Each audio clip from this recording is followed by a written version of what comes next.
Ladies and gentlemen, thank you for standing by and welcome to the Viavi Solutions second quarter 2020 earnings call. At this time, all participants are in a listen-only mode. After the speaker presentation, there will be a question-and-answer session. To ask a question during the session, you will need to press star 1 on your telephone. Please be advised today's conference is being recorded, and if you do need any further assistance, please press star 0. I would now like to hand the conference over to Bill Ong, Head of Investor Relations. Thank you. Please go ahead. Thank you, Chris. Welcome to Viavi Solutions second quarter fiscal year 2020 earnings call. My name is Bill Ong, Head of Investor Relations. Joining me on today's call are Oleg Khaykin, President and CEO, and Amar Maletira, CFO. Please note this call will include forward-looking statements about the company's financial performance. These statements are subject to risk and uncertainties that could cause actual results to differ materially from current expectations and estimations. We encourage you to review our most recent annual report and SEC filings, particularly the risk factors described in those filings. The forward-looking statements, including guidance we provide during this call, are valid only as of today. Viavi undertakes no obligation to update these statements. Please also note that unless we state otherwise, all results except revenue are non-GAAP. We reconcile these non-GAAP results to our preliminary GAAP financials and discuss the usefulness and limitation in today's earnings release. The release, plus our supplemental earnings slide, which include historical financial tables, are available on Viavi's website. Finally, we are recording today's call and will make the recording available by 4:30 p.m. Pacific time this evening on our website. I would now like to turn the call over to Amar. Thank you, Bill. Viavi delivered another quarter of record-breaking performance.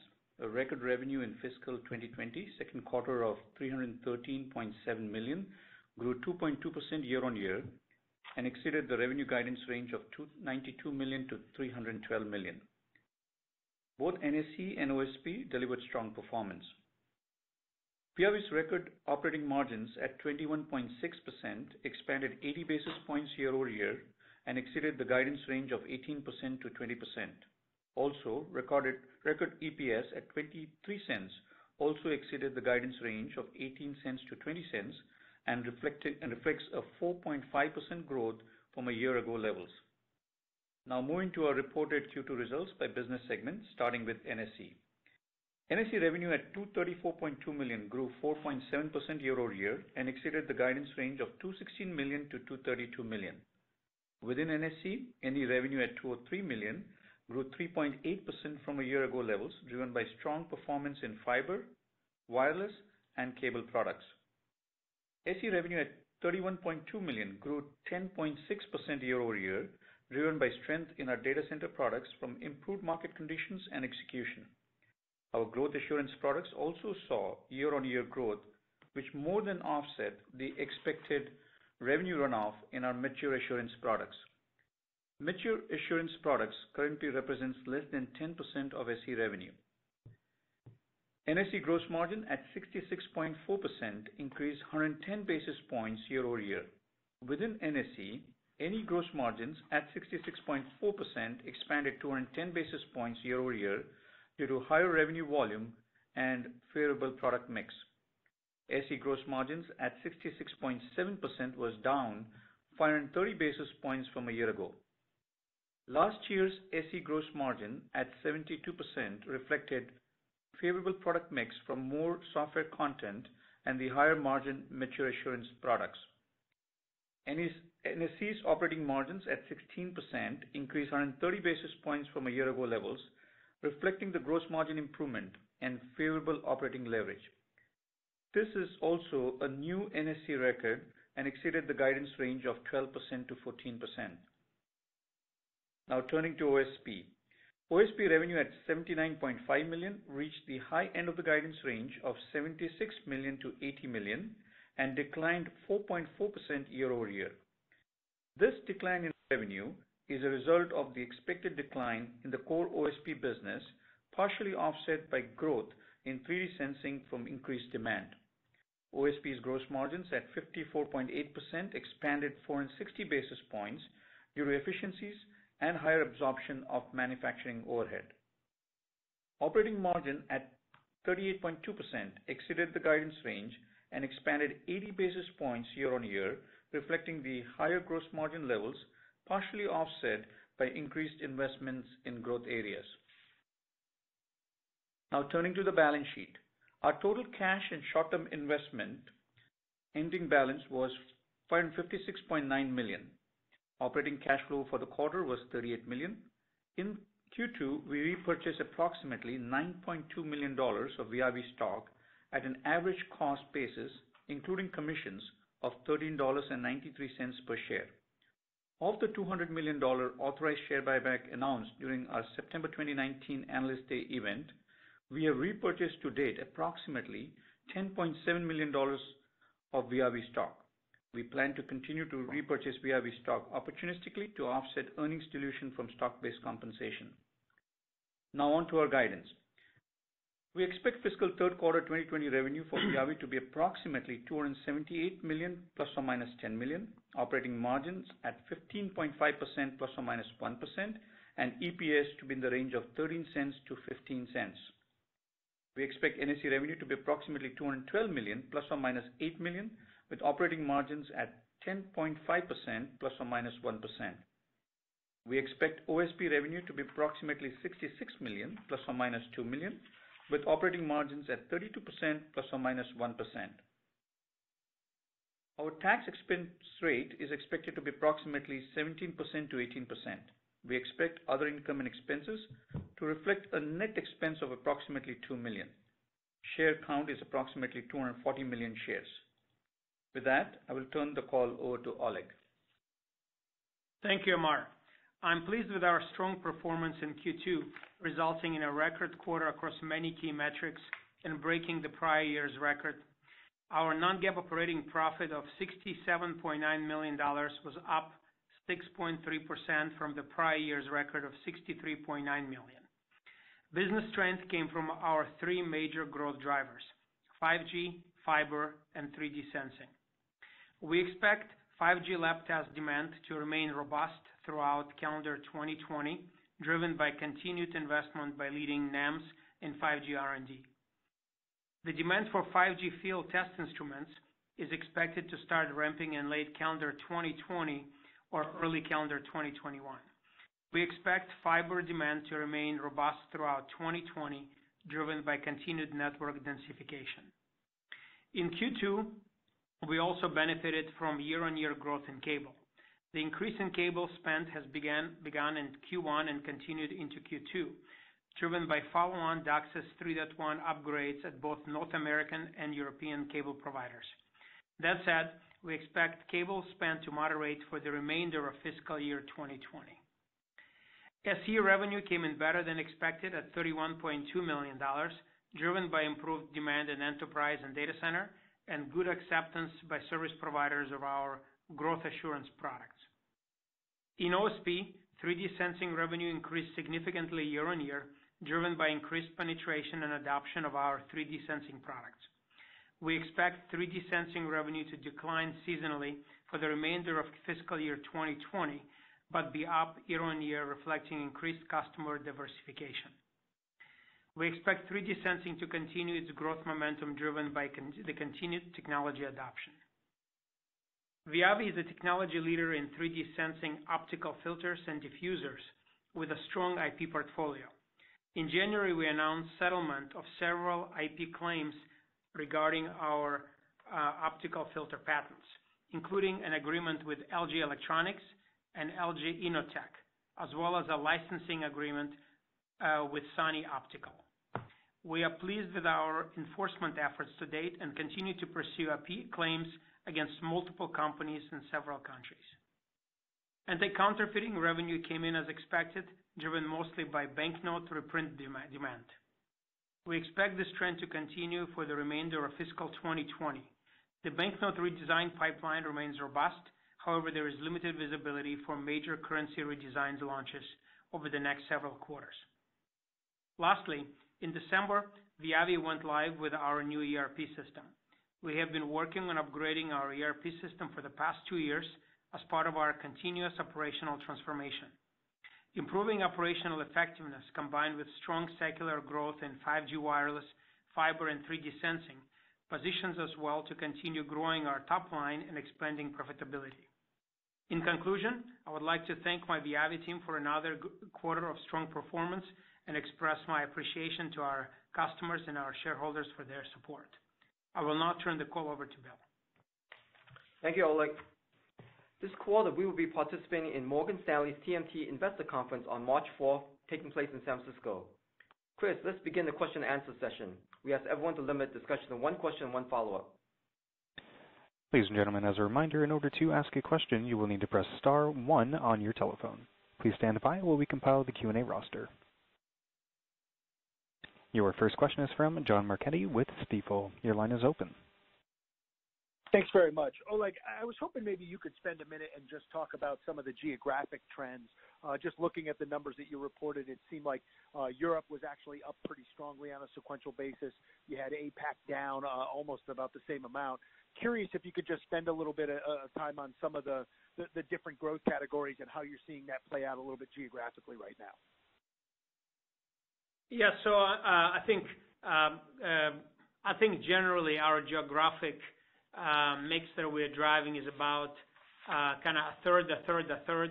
Although I would say U.S., North America has been up stronger, like in high 30s.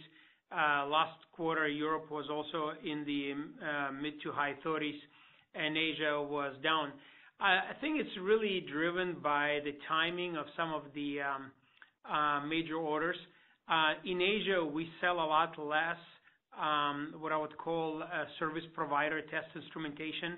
Most of our Asia sales are on the NSC side, are lab and production, and there we go with the cyclicality of procurement by our major NAM customers, as well as some of the major fiber optic module suppliers. The other thing is also how our sales get booked on the anti-counterfeiting and where the orders are coming from. So I wouldn't read too much into the regional volatility, but I would just say a few big orders coming in Europe can sway the European mix, and next quarter you may see a big order in Asia that will reverse the trend. Aside from that, I wouldn't read too much into the regional mix. And just to add, sorry, but I'll just very quickly here on the Asia. You see 12% growth on a year-on-year basis. To Oleg's point, that also includes strength in a 3D sensing business because we typically ship it to the Asian supply chain there. So that is reflected in those numbers. Great. And then, Amer, just maybe on the guidance itself, just curious if there's any expected impact or something built into that guidance from the coronavirus stuff that's going on now in China and how that maybe impacts either your ability to meet demand or some of the demand that you're seeing out of China right now at least with the extra week of the shutdown for New Year's. Thank you. So this is Oleg. I'll start and then Amar can continue. So in terms of our guidance, clearly we now have good 3-4 weeks of visibility into all the health issues going on in Asia. So at this point, our forecast and guidance pretty much includes up-to-date information on any potential cost impacts as well as some of the revenue impacts. Now, in terms of the revenue top line, China is not a major customer for us for service provider instrumentation. It's mostly anti-counterfeiting as well as the 3D sensing and lab and production. In that respect, the impact on the revenue there at this point is somewhat limited because a lot of the demand can be met with the inventories. Obviously, if Chinese supply chain shutdown gets extended for a longer period in the next 1 or 2 weeks, we may see some potential disruption in the supply chain for various components. And obviously, even though our supply chain is not going to be impacted, the customers and demand may get impacted. So at this point, I'm not going to speculate what might happen. I will just say that everything that we know up to date today is factored into our forecast. Now, on the cost side, we are expecting to see a bit more of an under absorption in our factories in China, given the extended shutdown after Chinese New Year. But as I said, that's also factored into our gross margin guidance for this quarter. Amar? Yeah, I think you covered it well. So a little bit on the revenue side, we have factored in the revenue impact up to about maybe 1.5 to 2 percentage points of the total revenue, given our exposure in China. As Oleg mentioned, we do not sell a lot of field instruments into China. It's mainly on the NSE side, it's mainly lab, so high-end, highly differentiated products that go into lab and production. And then to the extent our business on the OSP side will get impacted on 3D sensing, we have factored that in too. But mainly, I think the bigger impact will be on under absorption, and that's already baked into the guidance. Thank you very much. Your next question is from Alex Henderson with Needham. Your line is open. So I was hoping you could help us out a little bit with some of the OSP numbers, excluding 3D for a second. So was that fairly flat? I know you don't want to break out the exact number, but the trajectory would be very helpful. Yeah, so Alex, sequentially it was slightly up, but for the full year of fiscal 20, we still expect it to be averaging about $50 million a quarter. So $200 million, the baseline business is still intact in the core OSP business. If I could, go ahead. So do you see in the calendar 20 timeframe, that's kind of a baseline of without any major prints, I'm assuming. So are we assuming right. At some point there'll be some prints in the back half of the calendar year? Yeah, so this assumes, so the first half of the calendar 2020, we are assuming the normal reprint volumes, which is the baseline business. And for the second half, to the extent we have visibility into the funnel for the redesigns, we do expect some redesigns in the second half. And I think we should be updating you guys when we announce the results for our March quarter. So I think that's where we are. We do expect some redesigns, but at this point in time, the visibility is not very clear. If I could just ask one last one really quickly. The SE business spiked up quite a bit. Yeah. Is that seasonal? How should we be modeling that? How should we be thinking about that the next couple of quarters? Should we assume that success continues, but with a seasonal decline and then a seasonal rebound in the seasonally stronger June quarter? Any kind of trajectory would be very helpful. Thank you. Sure. I think we did have a record performance in our SE business for the first time since Viavi was formed. This is the first time this business actually grew 10.6% year on year. Two things happened there. One is, as you recall, we mentioned for our data center business in our September quarter, we did see some push out of orders into a December quarter. Market conditions improved, our execution was really good, and we were able to capture those orders. And so it was a very strong quarter for our data center business. Similarly, for our growth assurance business, we also saw the business executing quite well, and we were able to get some acceptances.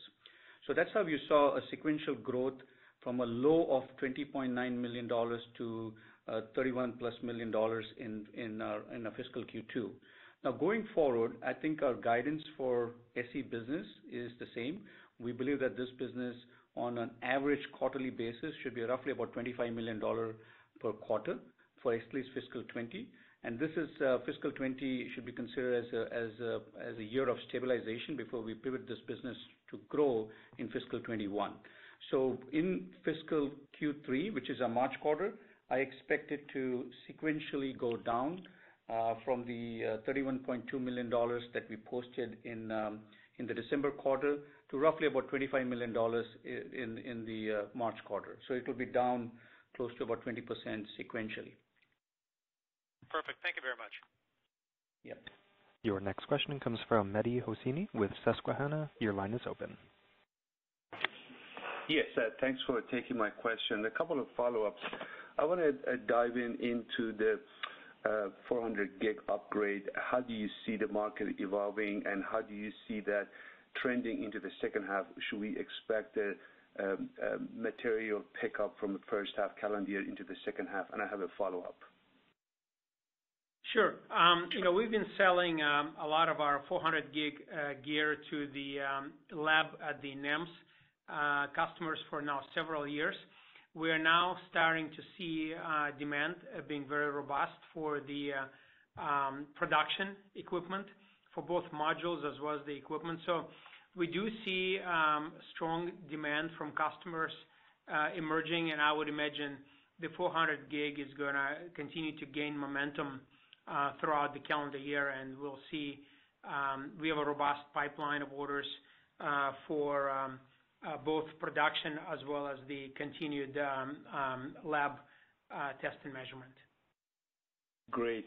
And as a follow-up, I imagine the same would be with some of your field test instruments, especially as the installed 5G base stations turn on.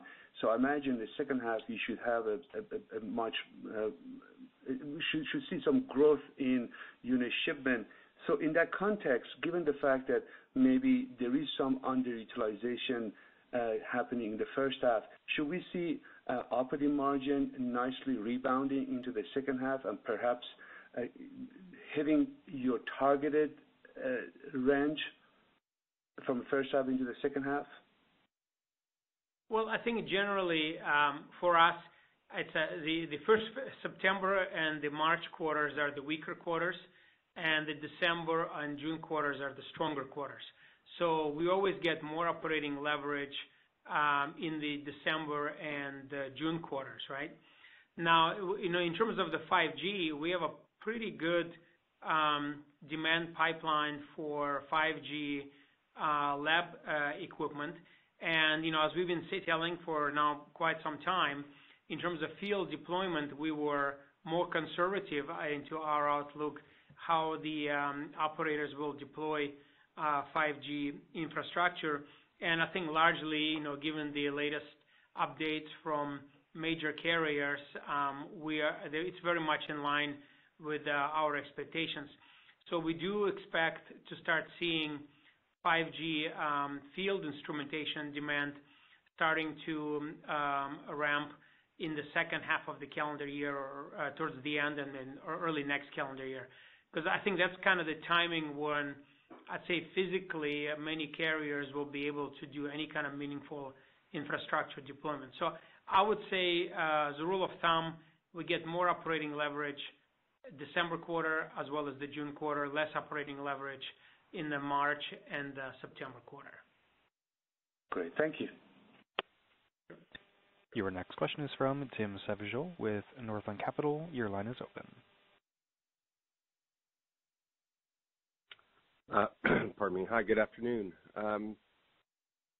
Wanted to start focusing on the growth you're able to show really in NE or in the comm test business in general. Clearly, you're working on a tough comp last year with a pretty significant either catch up or budget flush type spend, and yet you were able to kind of grow on that even in the NE business. Wonder if you could talk about what the drivers were there, where the unexpected strength might have been. Did you in fact see some degree of budget flush in the quarter, or from a product standpoint, whether it's 5G or fiber? Did you see something more than you expected? So I would start and I'll let Amar continue. So I think, listen, there were some puts and some takes. For example, clearly December quarter last calendar year was a very strong quarter, but also remember the September quarter in the prior year was very weak. This time around, we had a very strong September quarter and very strong December quarter. So some of the revenue that we normally would have maybe taken in December might have fallen into a September quarter.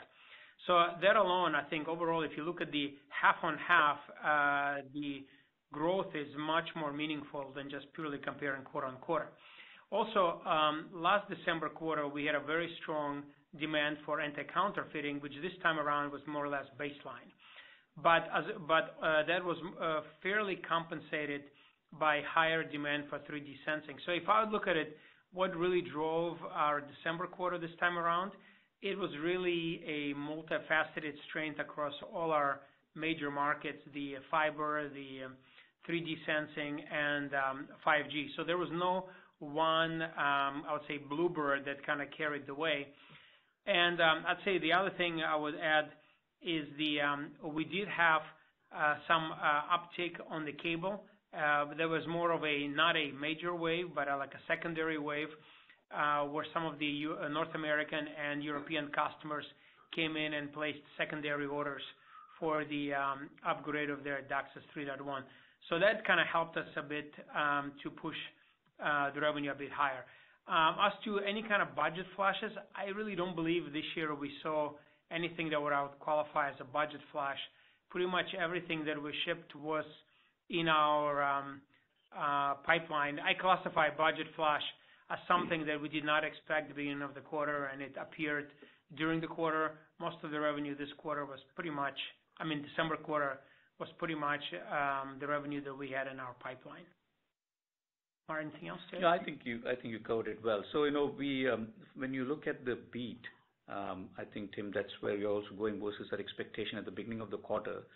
We did see a good beat both in the NSC business, and within NSC, it is also SE contributed to it. The data center business, as I mentioned, we did see push out of deals from say fiscal Q1, which is September quarter into December quarter, and we were able to go execute, and the market conditions improved, and so SE also contributed to that to the beat. In addition to NE, in NE we are seeing strength. Clearly, we're seeing strength in lab and production on the optical side, as well as on the lab wireless side. And as Oleg mentioned, cable products was also strong, but again, this is probably the secondary wave. Got it. And if I could just follow up quickly on that. There's been some concern out there, given reports from various, component system suppliers about some sort of pause in 5G spend or deployment. Given your results in the quarter and I guess likely your outlook as well, your comments about calendar 20, you don't seem to be seeing that. Wonder if you might be able to kind of help us reconcile some of these conflicting data points. Well, I don't think there's a conflicting data points. I think if you kind of recall, in all our communication, we were always consistently more conservative as how the 5G rollout is going to happen, and we've guided accordingly. So as a result, it all comes down to what were your expectations and what you communicated. So I think we are pretty much in line with what we were saying, and it's pretty much playing out pretty much along the scenario that we have laid out. In other words, we didn't overhype it. Okay, understood. Thanks, and congrats on the strong quarter. I'll pass it on. Your next question is from Michael Genovese with MKM Partners. Your line is open. Thanks very much. Earlier today, a company that's in the 3D sensing supply chain talked about world-facing as an opportunity for early fiscal 21, and I'm just curious, to what extent does that add to your TAM and to your expectations as we get into second half of the calendar year? Well, clearly, depending what the timing will be, I'm not going to speculate on the timing, but if it does happen earlier, it will be an upside. If it gets delayed, it will get delayed. So I think, I'm not going to speculate on any particular timing. Because, remember, if you're talking about lasers, customers might buy lasers several quarters in advance of the major ramp. We're supplying much more just in time, so we get the orders when the business materializes. Okay, but Oleg, if we were going to go from one 3D module per phone to two, does that double your TAM, or does it add 50% to it at that customer? How should we think of that? Well, I think it really will come down to what the module looks like. So the sensors in like world-facing are somewhat smaller, so it's a smaller area. So the ASPs in that area are smaller. So I wouldn't say double, but it increases meaningfully. But also you have to then run into assumption of how many models would deploy it, right? I mean, so if it's only one model and it's a high-end model, then the incremental volume and revenue is not going to be that significant. If it's across the board, the whole palette of products, clearly then it's meaningful. So you got to look at it. The ASP, which is driven by the area of the world-facing module, but then also what assumptions you're making on how many models and what volumes of those models are going to be built. So I mean, listen, I would take, if I was a kind of betting man for the second half of this year, I think it's going to be an upside, but I don't think it's going to be a huge upside. That's a very helpful way to think about it. Thanks. And then just finally for me, since you've mentioned it on previous calls, 800G, just I think is a lab test opportunity in optical and fiber. I think you mentioned it 1 or 2 quarters ago. Is there any update on that business, or is it? Well, I think that's a very much advanced R&D, right? So that's really something that people are still playing in a lab. So it's far from production, but it's remember we were shipping 400 gig about 5 years ago. So it just tells you only now a lot of it is becoming reality. So I would say 800 gig would put you somewhere in line for 2016 in terms of the demand.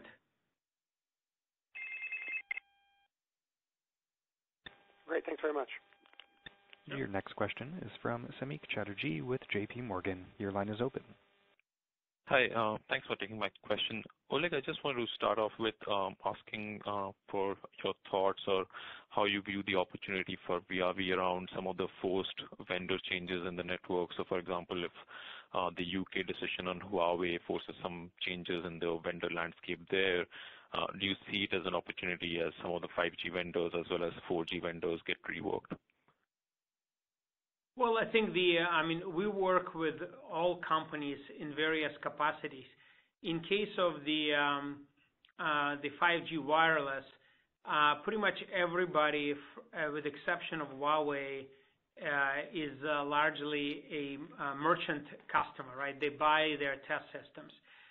In many cases, companies like Huawei, our biggest competition there is internal sourcing. And so in that respect, we don't have much exposure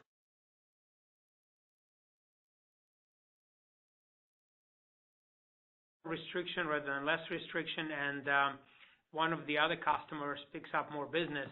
I'd say it's marginally positive for us. Got it. And if I can just follow up on, you've already talked about the visibility on the 5G wireless field deployment and the timing being late calendar 2020. Just kind of wanted to see if you can give more details as to what the service providers are saying, why the service providers are feeling more confident about the timing at this point, which is kind of improving your confidence in that, and kind of how you're thinking about which geographies go first in that kind of timing. Well, listen, I've been talking about it for many quarters. I mean, let's separate the hype versus reality. Everybody's got the marketing story on 5G, and then there is a real physical story of deploying 5G. As we were saying all along, 5G is a vastly different technology with a different topology. So before you go deploy it and spend many money, all the operators, they're very financially astute. They're going to take all the vendors and they're going to apply a principle of show me. Basically, here's your test market, go deploy it, and show me all the benefits that I will be able to get. Show me how my customers are going to benefit, and most importantly, show me the economics of this solution. Now, on the other hand, they all feel they got to show something, so there is going to be an element of being able to put a check mark that they have a 5G products available. So then comes a story, clearly there is economic-wise, it's a interesting technology and it could open new revenue streams for many operators. But then comes a point of physical deployment. That means you got to have physical people, physical trucks, physical equipment, get provisioned in the field, connected in the field, installed, calibrated, so on and so forth. When you start talking about that whole thing and take into consideration that 5G ultimately will have 5 to 6 times as many locations sites as 4G, you start realizing just how big and an undertaking it is. And my view is that operators will roll it out with a certain level of cadence that allows them to maintain their current level of operations and not expand their network operations significantly or increase their headcount. So that's why I'm more skeptical at the speed and velocity of 5G spent by operators and how quickly it all gets deployed. Got it. Thank you. Thanks for taking the questions. Sure. And our last question is from Meta Marshall with Morgan Stanley. Your line is open. Great, thanks. I just wanted to kind of get into the 3D settlements or kind of settlements that you guys had on the filter business during the quarter, and just kind of what use cases were you able to go after those for, and just kind of what was the process of settlement. And then maybe just kind of speaking to, the success that you guys have had in kind of pulling through additional kind of test measurement sales on kind of to the wireless carrier.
Ladies and gentlemen, this is the operator. We are currently experiencing technical difficulties. Please remain on the line.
Ladies and gentlemen, this is the operator. We are experiencing technical difficulties.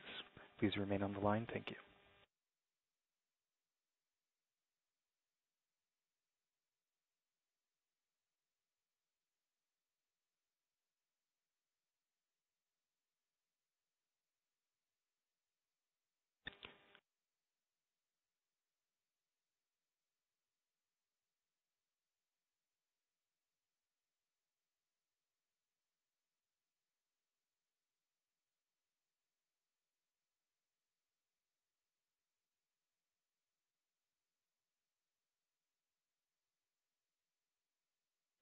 Ladies and gentlemen, this is the operator. We have decided to conclude the call. We do thank you for your participation, and you may now disconnect your phone lines.